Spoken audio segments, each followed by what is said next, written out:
কলা পাতায় পুলি পিঠা প্রথমে বিশ্বাসই হচ্ছিল না যে কলা পাতা দিয়ে পুলি পিঠা তৈরি করা যায়। আসসালামু আলাইকুম, ড্রিম কুকিং থিয়েটারে স্বাগত। কলা পাতায় পুলি পিঠা তৈরি করা যে এত সহজ আর এত বেশি পারফেক্ট হয় সেই রেসিপিটা আজ আপনাদের সাথে শেয়ার করছি। আর কলা পাতায় তৈরি পুলি পিঠা খেতে এত বেশি মজা আর বানানোটা এত সহজ আর এত পারফেক্টভাবে তৈরি হয় যে আপনি সবসময় বানাতে চাবেন।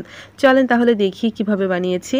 প্রথমে আমি পুরটা তৈরি করছি। এর জন্য একটা প্যানের মধ্যে আমি 1 চা চামচের মতো ঘি দিয়ে দিলাম। তার মধ্যে আমি 2টো সাদা এলাচ এরকম একটু মুখটাকে ফেড়ে দিয়েছি, সেটা দিয়ে দিলাম। একটু নেড়েচেড়ে মিক্সড করে নিচ্ছি, খুব বেশি ভাজতে হবে না। এখন আমি এর মধ্যে কোরানো নারকেল দিয়ে দিয়েছি প্রায় 1 কাপের মতো। আর নারকেলটাকে ঘিয়ের মধ্যে ভেজে নিব। নারকেলটা যাতে খুব সুন্দর একটা ফ্লেভার হয় এর জন্য আমি ঘিয়ের মধ্যে নারকেলটাকে কয়েক মিনিট ভেজে নিয়েছি। যখন পুরো ঘিটা নারকেলের মধ্যে মিক্সড হয়ে যাবে আর নারকেল থেকে খুব সুন্দর একটা স্মেল বেরিয়ে যাবে, সে পর্যায়ে আমি 1 কাপের মতো গুড় অ্যাড করে দিলাম। আমি এখানে আখের গুড় ইউজ করেছি। আর এই গুড়টাকে দিয়ে আমি চুলাটা বাড়িয়ে দিয়ে একটু নেড়েচেড়ে দিচ্ছি। এই পর্যায়ে কিন্তু অনবরত নাড়তে হবে, যেহেতু গুড় দিয়েছি গুড়টা খুব দ্রুত পুড়ে যায়, তাই গুড়টাকে আমি নেড়েচেড়ে দিলাম। আর স্প্যাচুলা দিয়ে গুড়টাকে আমি একদম ভেঙে দিচ্ছি। এই পর্যায়ে গুড়টা একদম নরম হয়ে গিয়েছে, তাই স্প্যাচুলা দিয়ে একটু ম্যাশ করে দিয়েছি। আর এভাবে নাড়াচাড়া করতে করতে দেখবেন যে গুড়টা একদম গলে গিয়েছে। আর এই পর্যায়ে অনবরত নেড়ে দিতে হবে, কারণ গুড়ে যেহেতু পানি ইউজ করিনি গুড়টা খুব সহজে পুড়ে যাবে। আর এভাবে পুর তৈরি করলে খুব সহজেই পুরটা তৈরি করা যায়। আর পানি দিলে দেখা যেত অনেকটা সময় লাগছে, যেহেতু এখানে পানি ইউজ করিনি খুব দ্রুত আঠালো হয়ে যাবে। আর যখন দেখবেন যে পুরটা এরকম একসঙ্গে জড়ো লেগে যাচ্ছে, সেই পর্যায়ে আমরা পুরটাকে নামিয়ে ঠান্ডা করে নিচ্ছি। এখন নিয়েছি কলা পাতা। আমি একটা কলা পাতা কেটে নিয়ে এসেছি, আমার পাশেই ছিল। যেহেতু পুলি পিঠাটা কলা পাতা দিয়ে তৈরি হচ্ছে, তাই অবশ্যই কলা পাতা প্রয়োজন। কলা পাতাটাকে আমি ভালোভাবে ধুয়ে নিয়েছি। আর ধুয়ে নিয়ে এভাবে একটু বড় বড় করে কেটে নিচ্ছি। দেখতে পাচ্ছেন এরকম বড় সাইজ করে আমি সবগুলো কেটে নিয়েছি। আর এগুলোকে আমি চুলার আঁচে পুড়িয়ে নিব। গ্যাসের চুলায় আপনারা এভাবে ধরে এপাশ থেকে ওপাশ একটু চুলার মধ্যে ধরে রাখলে দেখবেন যে এগুলো সফট হয়ে গিয়েছে। এই যে আমি এভাবে করে নিয়ে এসেছি, আপনাদেরকে দেখাইনি। আপনারা কিন্তু পাতাটাকে একদম পুড়ে ফেলবেন না, চুলার আঁচের মধ্যে একটু এদিক ওদিক নাড়াচাড়া করলে দেখবেন যে এগুলো সফট হয়ে যাচ্ছে। এগুলো সফট হওয়ার জন্যই বেসিক্যালি চুলার আঁচের মধ্যে দিতে হয়। আমি পাতাগুলোকে নিয়ে এসেছি, দেখেন এগুলো কিন্তু পুড়ে যায়নি, বাট এটার কালারটা চেঞ্জ হয়ে একদম সফট হয়ে গিয়েছে। ঠিক এভাবে নিতে হবে। আর আমি এগুলোকে একটু সমান করে কেটে নিচ্ছি। আর সবগুলো পাতাই কিন্তু আমি এভাবেই কেটে নিচ্ছি। আর এদিকে আমি চুলায় পানি বসিয়ে দিচ্ছি। এখানে আমি 1 কাপ আর আধা কাপ পরিমাণে পানি দিয়ে দিলাম প্যানের মধ্যে। আর এর মধ্যে দিয়ে দিচ্ছি আধা চা চামচ লবণ। একটা বলক তুলে জাল করে নিব। তার আগে এর মধ্যে আমি 1 চা চামচ ঘি দিয়ে দিলাম। ঘি দিলে পিঠার ফ্লেভারটা অনেক বেশি ভালো হয়। তো পানিটা বলক হতে থাক। এদিকে আমি নিয়ে নিয়েছি 1.5 কাপ পরিমাণে চালের গুঁড়া। আপনারা যে পরিমাণ পানি নেবেন সেই পরিমাণে চালের গুঁড়াটা নেবেন, যদি শুকনো চালের গুঁড়া হয়। আর দিকে পানিটা বলক চলে এসেছে, আর এই বলক ওঠা পানিটাই কিন্তু এর মধ্যে দিয়ে দিতে হবে। আমি পুরো পানিটাই দিয়ে দিয়েছি। আমি জানি না কেমন হচ্ছে পরে।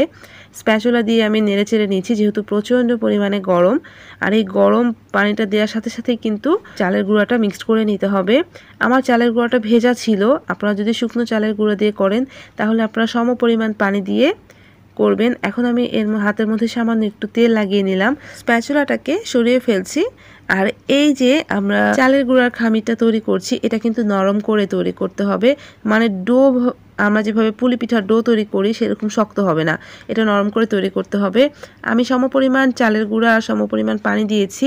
তারপর আমি কিছুটা চালের গুঁড়া অ্যাড করে দিচ্ছি, কারণ এটা বেশি নরম হয়ে গিয়েছে, এত নরম হওয়া যাবে না। আমার চালের গুঁড়াটা যেহেতু ভিজা চালের গুঁড়া ছিল, তাই মনে হচ্ছে পানির পরিমাণটা বেশি হয়ে গিয়েছে, তাই আমি এক্সট্রা চালের গুঁড়া অ্যাড করে নিয়েছি। আর এক্সট্রা চালের গুঁড়া অ্যাড করে দিয়ে অনবরত মেখে নিতে হবে। আর যখন দেখবেন যে ডোটা বা খামিরটা এরকম হয়েছে, অনেকটা নরম আঠালো, কিন্তু এই বাটির মধ্যে লেগে যাচ্ছে না, মানে অনবরত একটু মথে নেবেন, তাহলে দেখবেন যে পানিটা অ্যাডজাস্ট হয়ে গিয়েছে। এ পর্যায়ে আমি সামান্য একটু তেল হাতের মধ্যে লাগিয়ে দিয়ে ডোটার মধ্যে মিক্সড করে নিচ্ছি, কারণ হাতের মধ্যে অনেক বেশি লেগে যাচ্ছে। আর দেখেন এরকম সফট হতে হবে, আর এরকম কিন্তু নরম থাকবে, একদম শক্ত হওয়া যাবে না। আর এদিকে আমি একটা কলা পাতা নিয়ে নিয়েছি, যেটা কেটে রেখেছিলাম, তার মধ্যে আমি সামান্য একটু ঘি দিয়েছি।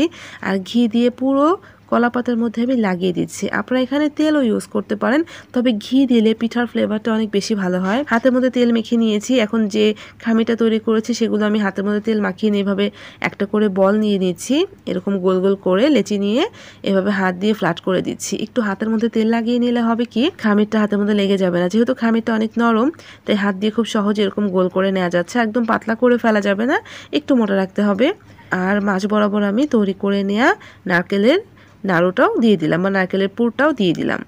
হাত দিয়ে একটু সমান করে দিয়েছি। এখন আমি এভাবে কলা পাতাটা দিয়ে ভাঁজ করে দিচ্ছি, আর ভাঁজ করে দিয়ে হাত দিয়ে আলতো করে চেপে দিচ্ছি। আর খামিরটা নিশ্চয়ই বুঝতেই পারছেন, এটা কিন্তু নরম খামির, শক্ত হওয়া যাবে না। আর এভাবে পাতা দিয়ে মুড়ে দিয়েছি। আর এভাবে মুড়ে আমার নিচের সাইডটা এভাবে প্লেটের মধ্যে রেখে দিচ্ছি। আমি আবার একটা আপনাদেরকে দেখাচ্ছি। আবার আমি সেমভাবে পাতার মধ্যে ঘি লাগিয়ে নিচ্ছি। এতে করে কলা পাতার ফ্লেভারটাও কিন্তু দারুণ হয়। আবারও কিছুটা খামির হাতের মধ্যে নিয়ে নিয়েছি, এরকম বলের মতো করে নিয়ে হাত দিয়ে এভাবে চেপে চেপে দিচ্ছি। এটা খুব সহজেই করা যায়, যেহেতু খামিরটা অনেকটা নরম থাকে তাই খুব সহজে সফট হয়ে যায় আর এভাবে ফ্ল্যাট করে নেওয়া যায়।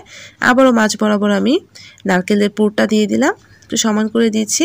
আর এভাবে পাতা দিয়ে একটু চেপে দিয়েছি, তারপর হাত দিয়ে এভাবে একটু চেপে দিচ্ছি যাতে পুরটা বেরিয়ে না যায়। হাত দিয়ে আলতো করে চেপে দিলে হয়ে যাবে, যেহেতু নরম খামির খুব বেশি চাপাচাপি করতে হবে না। আর পাতাটাকে এভাবে ভাঁজ করে দিচ্ছি। আর এভাবে ভাঁজ করে আমি সবগুলো তৈরি করে একটা প্লেটের মধ্যে উঠিয়ে নিয়েছি, দেখতে পাচ্ছেন। এখন আমি স্টিম করতে চলে যাব। আমি একটা স্টিমার বসিয়ে দিয়েছি, দেখেন ফুটন্ত পানি এরকম হতে হবে। স্টিমারের ভিতর দিয়ে কিন্তু ভাপ উঠছে। আর এভাবে আমি একটা একটা করে সবগুলো স্টিমারের মধ্যে দিয়ে দিচ্ছি। আমি রাইস কুকারের স্টিমারটা নিয়েছি, আপনারা যে কোনো স্টিমারে এভাবে বসিয়ে দিতে পারেন।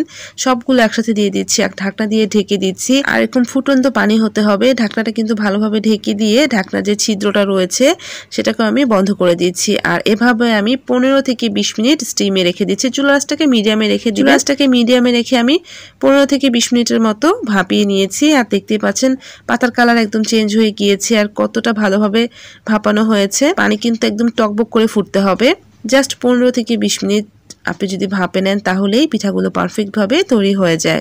আমি সবগুলো পিঠা নামিয়ে নিচ্ছি আর গরম গরম আপনাদের খুলে দেখাবো। সবগুলো পিঠায় কিন্তু প্রচুর গরম রয়েছে। আর এই পিঠাটা এত বেশি পারফেক্ট হয় আর ভিতরটা তুলতুলে নরম হয়, তার সাথে ঘি আর কলা পাতার একটা দারুণ ফ্লেভার পাওয়া যায়।